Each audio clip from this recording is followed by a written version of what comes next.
Hello friends और hello मेरे प्यारे बच्चों, कैसे हैं आप सभी। आप सभी का बहुत बहुत स्वागत है आपके अपने यूट्यूब चैनल एनटीए वाला पे। मैं अंकित सर आज आप सभी के लिए लेकर आ गया हूं फिजिक्स का पहला चैप्टर प्रकाश के बारे में। प्रकाश के बारे में हम लोग जानेंगे।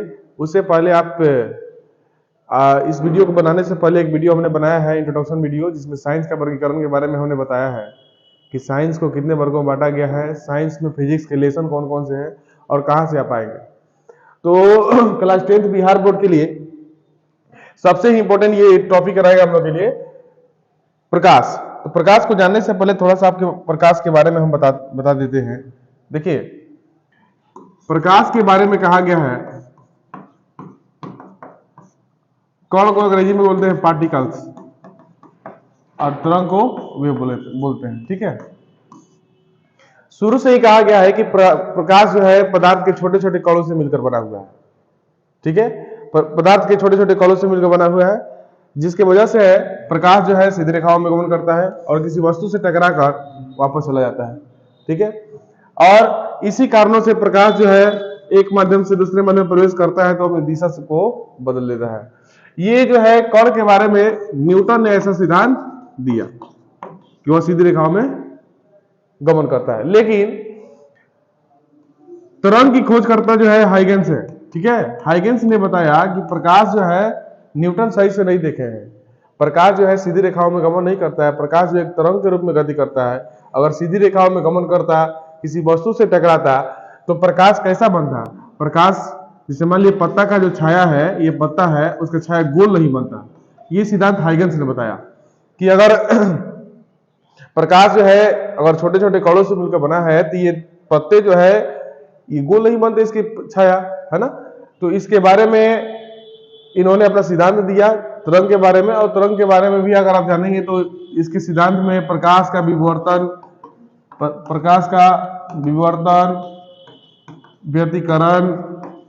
व्यतिकरण, प्रकीर्णन इत्यादि, ये सभी जो है इससे रिलेटेड टॉपिक है। ठीक है, ये सभी हम लोग जानेंगे। और देखिए, इन दोनों के सिद्धांत में यह बताया कि सीधी रेखाओं में गमन करता है, सरल पथ पर चलता है, और इन्होंने बताया कि प्रकाश जो एक तरंग है। इन दोनों के सिद्धांतों के बीच में एक वैज्ञानिक है डी ब्रोगली एक वैज्ञानिक है। डी ब्रोगली ने बताया, एक अपना सिद्धांत दिया, द्वैत सिद्धांत, डुअल नेचर ऑफ लाइट, द्वैत सिद्धांत। उन्होंने कहा कि पदार्थ जो है, प्रकाश जो है कण भी है और तरंग भी है। ठीक है, प्रकाश कण भी है और तरंग भी है, जिससे क्या होता है कि इनका बात भी रह गया और इनका बात भी रह गया। ठीक है, तो इन सारी पहलुओं को हम जानेंगे बारी बारी से। लेकिन जिस चैप्टर को हम शुरू करने जा रहे हैं प्रकाश के बारे में, आइए उसको देखते हैं। ये इसका पृष्ठभूमि था, और भी हम डीप जाएंगे, लेकिन अब 10th क्लास का ये फिजिक्स हम पढ़ा रहे हैं तो 10th लाइक की बातें करेंगे। चलिए आगे देखिए। जब आगे बढ़ते हैं, देखिए पहला जो मेरा चैप्टर है वो है प्रकाश। ठीक है, प्रकाश तो अक्सर आप लोग देखते हैं, ठीक ना, जैसे सूर्य का प्रकाश, चंद्रमा का प्रकाश, बल्ब का प्रकाश। लेकिन प्रकाश से हम लोग करते क्या है? तो पहला लाइन हम लोग है, प्रकाश ऊर्जा का एक रूप है जिसकी मदद से हम किसी वस्तु को आसानी से देख पाते हैं। अगर प्रकाश ही नहीं रहे तो हम किसी वस्तु को कहां से देख पाएंगे? रात में कोई वस्तु हमें क्यों नहीं दिखती है? प्रकाश की सहारा होती है तभी तो दिखती है ना वस्तु। तो प्रकाश एक माध्यम है जिसकी मदद से हम लोग क्या करते हैं, किसी वस्तु को देखते हैं। प्रकाश के गुण कौन कौन से हैं? प्रकाश के गुण के बारे में हम लोग जानते हैं। देखिए, प्रकाश के गुण क्या है? पहला है कि प्रकाश सरल या सीधी रेखाओं में गमन करता है। सीधी रेखाओं में प्रकाश गमन करता है। जैसे मान लीजिए प्रकाश ही चल रहा है तो प्रकाश सीधी रेखाओं में जाएगा, ना कि जब तक उसके माध्यम में कोई रुकावट नहीं आए तब तक वो दिशा नहीं बदल सकता है। यही तो प्रकाश के परिवर्तन में बताया गया है। तो पहला गुण इसका है, प्रकाश सीधी रेखाओं में गमन करता है। प्रकाश विद्युत चुंबकीय तरंग है, इसलिए इससे संचरण के लिए माध्यम की आवश्यकता नहीं पड़ती है। प्रकाश किसी भी माध्यम में गमन कर सकता है। जैसे मान लीजिए निर्वात माध्यम, आपको बताते हैं क्या होता है। जैसे एक बंद बोतल है, बोतल के अंदर का जो माध्यम होता है वो निर्वात माध्यम होता है, क्योंकि उसमें वहां पर एयर मौजूद नहीं है। प्रकाश फिर भी उस माध्यम में जाता है, या किसी खुला क्षेत्र में जाए जहां पर ऑक्सीजन है, कार्बन डाइऑक्साइड है, नाइट्रोजन है, यानी कि वायुमंडल में, फिर भी प्रकाश उसमें गमन करता है। तो प्रकाश के गमन के लिए किसी माध्यम की आवश्यकता नहीं होती है, किसी माध्यम में गमन करता है। ठीक है, तीसरा है कि प्रकाश अपारदर्शी वस्तुओं की प्रकाश अपारदर्शी वस्तुओं की तीक्ष्ण छाया बनाता है। तीक्ष्ण छाया का मतलब क्या होता है कि कोई भी अपारदर्शी वस्तु है जिससे प्रकाश आर पार नहीं होता है, ठीक है, उसे अपारदर्शी वस्तु कहते हैं। जैसे मान लीजिए कि एक लकड़ी का टुकड़ा, ये अपारदर्शी पदार्थ है, इसे उसे प्रकाश जो है आर पार नहीं करता है, लेकिन प्रकाश जब टकराता है तो उसकी छाया पीछे की ओर बनाता है, उसी को तीक्ष्ण छाया कहते हैं। प्रकाश की चाल निर्वात में सबसे अधिक होती है, 3 × 10⁸ मीटर प्रति सेकंड होती है। जैसे इसे किलोमीटर में लिखेंगे तो क्या हो जाएगा, 3 × 10⁵ किलोमीटर प्रति सेकंड होता है, ठीक है, 3 लाख किलोमीटर प्रति सेकंड होता है प्रकाश की चाल, ठीक ना। निर्वात का मतलब क्या होता है, वैसा माध्यम जहां पर क्या हो, हवा ना हो, जिसे बोतल के अंदर के माध्यम, चारों बगल से शीशा लगा हुआ है और कोई हॉल में अगर आप है वहां पर कोई माध्यम नहीं है, एयर नहीं जा रहा है, तो वो निर्वात माध्यम होता है, ठीक है। आगे बढ़ते हैं, थोड़ा सा आगे देखते हैं, यहां पर कुछ बातें हम करने जा रहे हैं, ध्यान से सुनेंगे आप। जैसे देखिए सूर्य का प्रकाश पृथ्वी पर पहुंचता है 8 मिनट 20 सेकेंड लगता है, यानी कि 500 सेकेंड, ठीक है। और चंद्रमा का प्रकाश जब पृथ्वी पर पहुंचता है तो उसे 1.25 सेकेंड लगते हैं, 1.15 सेकेंड लगता है, ठीक है। ये भी एक प्रकाश से इसका चाल देखिए, ठीक ना। तो जो अगर मान लीजिए कि सूर्य का किलोमीटर अगर आप निकालना चाहते हैं कि सूर्य कितना दूर है, सूर्य की दूरी अगर निकालना आप चाहें, देखिए 1 सेकेंड में, अभी आपको हमने बताया 1 सेकेंड में 3 लाख किलोमीटर जो है प्रकाश की चाल होती है। तो 500 सेकेंड में कितनी होगी सूर्य का प्रकाश, तो 500 सेकेंड लगता है ना पृथ्वी पाने में, तो इसमें हम क्या करते हैं कि 500 से गुना करेंगे, तो जब 500 से गुना करेंगे तो ये 15 करोड़ के आसपास आएगा। इसीलिए सूर्य का दूरी कहा जाता है कि 15 करोड़ किलोमीटर है यहां से सूर्य की दूरी, ठीक है। चंद्रमा का दूरी निकालना है, चंद्रमा का दूरी 3 लाख किलोमीटर है ना। तो कैसे है, तो देखिए 1 सेकेंड में 3 लाख किलोमीटर, तो 1.25 सेकेंड में तो वही 3 लाख प्लस थोड़ा सा इधर उधर होगा। तो ऐसे भी आप क्या कर सकते हैं कि सूर्य की दूरी, किसी भी प्रकाश का अगर चाल आपको पता है तो किसी भी प्रकाश की चाल की दूरी आप निकाल सकते हैं, ठीक है।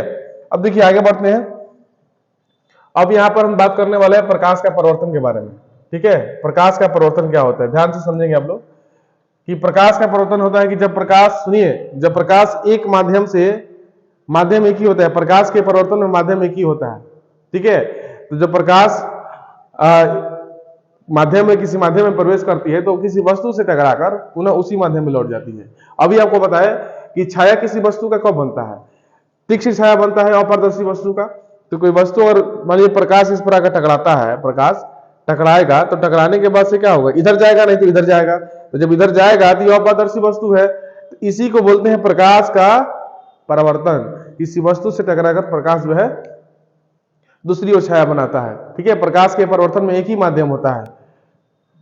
कहा गया है कि जब प्रकाश की किरण किसी माध्यम में चलती हुई किसी चमकदार तल पर आपतित होती है, माने आती है, आपतित माने आती है, तो वह तल से टकराकर, माने कि जिस तल पर टकराती है उसी माध्यम में वापस लौट आती है, यह घटना प्रकाश का परिवर्तन कहलाता है, ठीक है। तो लौट जाती है, अभी आपको हमने समझाया।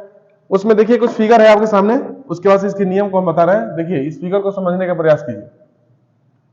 देखिए इस फिगर को आप समझ रहे हैं, ये फिगर क्या है, इस फिगर में प्रकाश की अपवर्तन, देखिए प्रकाश की आती हुई किरण है ये वाली, और ये जाती हुई किरण है, ठीक है। और ये जो तल है, ये तल है, यानी कह सकते हैं दर्पण है ना।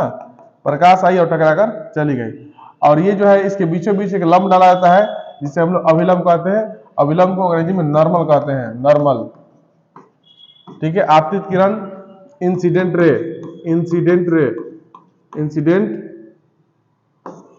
रे इसको बोलते हैं, रिफ्लेक्टेड रे,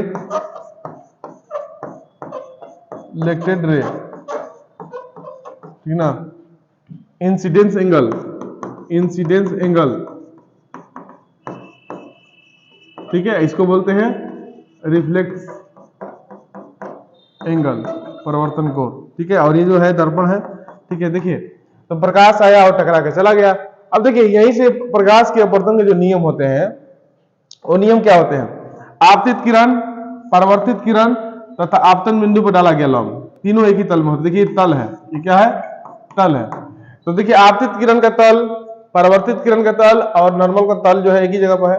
तो आती हुई किरण, जाती हुई किरण और अभिलंब तीनों एक ही तल में होते हैं। ये पहला नियम है प्रकाश के परिवर्तन का।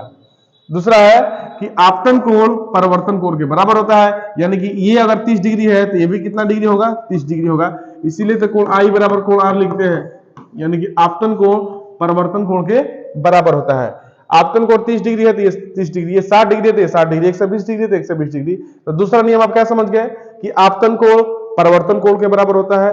पहला क्या समझे कि आपतित किरण, परावर्तित किरण और आपतन बिंदु पर डाला गया लंब, ये आपतन बिंदु है, ये आपतन बिंदु है, ठीक है। डाला गया लंब तीनों एक ही तल में होते हैं और आपतन कोण परावर्तन कोण के बराबर होता है। ये सब समझ गए। आपतित किरण incident ray, reflected ray, incident angle, reflected angle, और उसके बाद से इंसिडेंट पॉइंट हो जाएगा इसका इंसिडेंट पॉइंट। तो प्रकाश की अपवर्तन का नियम जो है बहुत पूछता है परीक्षा में। प्रकाश के अपवर्तन के कितने नियम है, तो 2 नियम है। पहला नियम बताइए, आपतित किरण, परावर्तित किरण, आपतन बिंदु पर डाला गया लंब तीनों एक ही तल में होते हैं, आपतन कोण परावर्तन कोण के बराबर होता है। इसे चाहे तो आप नोट कर सकते हैं। आगे बढ़ने का हम प्रयास करेंगे। देखिए वीडियो जो है अभी प्रयोग के दौर से गुजर रहा है, इसलिए वीडियो आने में थोड़ा सा विलंब हो जा रहा है, लेकिन आप इस चैनल पर बने रहिए। अगर अच्छा लग रहा है तो चैनल को लाइक, सब्सक्राइब और शेयर जरूर कीजिए। आगे बढ़ते हैं। उसके बाद से देखिए प्रकाश के परिवर्तन के नियम वही आपको बता रहे थे, तो यहां पर लिखते हैं। पहला, आपतित किरण,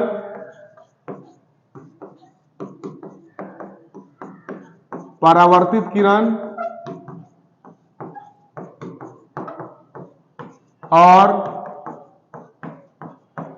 आपतन बिंदु पर डाला गया लंब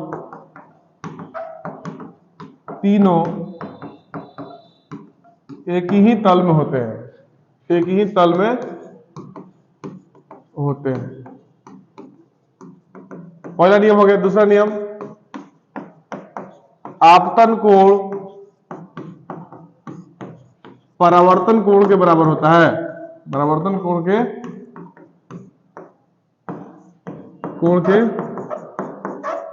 बराबर होता है, ठीक है। आपतन कोण परावर्तन कोण के बराबर होता है। आपतन कोण को क्या लिखते हैं बाबू, कोणाई, इसको लिखते हैं कोण आर। ये आपतन कोण है, ये परावर्तन कोण है, ठीक है। कोणाई बराबर कोण। कितना आसान नियम है इसको, है ना। तो इसमें क्वेश्चन पूछता है क्या है, जैसे क्वेश्चन यहां पर ऑब्जेक्टिव क्वेश्चन बनाता है कि प्रकाश के परावर्तन के नियम है। पहला 1, 3, 4, चौथा 2। इसका उत्तर क्या होगा, ठीक ना। प्रकाश के अपवर्तन के कितने नियम है, इसके उत्तर हो जाएगा 2।